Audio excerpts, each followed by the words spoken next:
ආයුබෝවන් සුබ පොහෝ දිනයක් ප්‍රාර්ථනා කරනවා ඔයාලා හැමෝටම. ඉතින් මම මේ ඔයාලට වැදගත් අධ්‍යාත්මික පණිවිඩයක් ගැන තමයි දැනුවත් කරන්න හදන්නේ.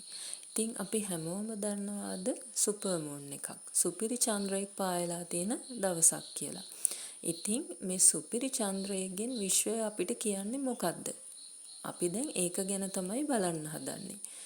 විශේෂයෙන්ම ඔයාලා මතක තියාගන්න ඕන සුපිරි චන්ද්‍රයෙක් පායලා තියෙන දවසක් කියන්නේ අපේ ඍණාත්මක ශක්තියින් එළියට නිකුත් කරලා ධනාත්මක ශක්තියින් වර්ධනය කරගන්න පුළුවන් දවසක්. ඉතින් ඒ සඳහා අපිට කරන්න පුළුවන් දේවල් තියෙනවා. විශේෂයෙන්ම අපිට පුළුවන් ආගමික වතාවත්වල යෙදෙන්න. ඒ කියන්නේ අපිට පුළුවන් පන්සල් යන්න, එතකොට භාවනා කරන්න, ඒ වගේම පුණ්‍ය කටයුතු වල කුසල කටයුතු වල යෙදෙන්න.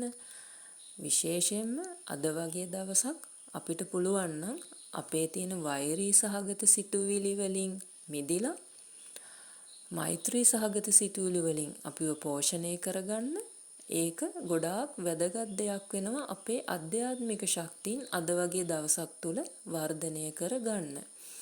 ඒ නිසා ඔයාලගෙන් මම ඉල්ලන්නේ අද වගේ මේ සුපිරි චන්ද්‍රයක සුපර් මූන් එකක් පායලා තියෙන මේ දවසේ ඔයාලගේ තියෙන ඍණාත්මක ශක්තියින් එළියට නිකුත් කරලා ධනාත්මක ශක්තිය වැඩි කරගෙන ඕගොල්ලන්ගේ අධ්‍යාත්මික වර්ධනය සිදු කරගන්න කියලා. ඉතින් එහෙනම් ආයෙත් මේ වගේ වැදගත් අධ්‍යාත්මික පණිවිඩයකින් හමු වෙමු. එතෙක් ඔබ සැමෝටම සුබ රාත්‍රියක්. තෙරුවන් සරණයි.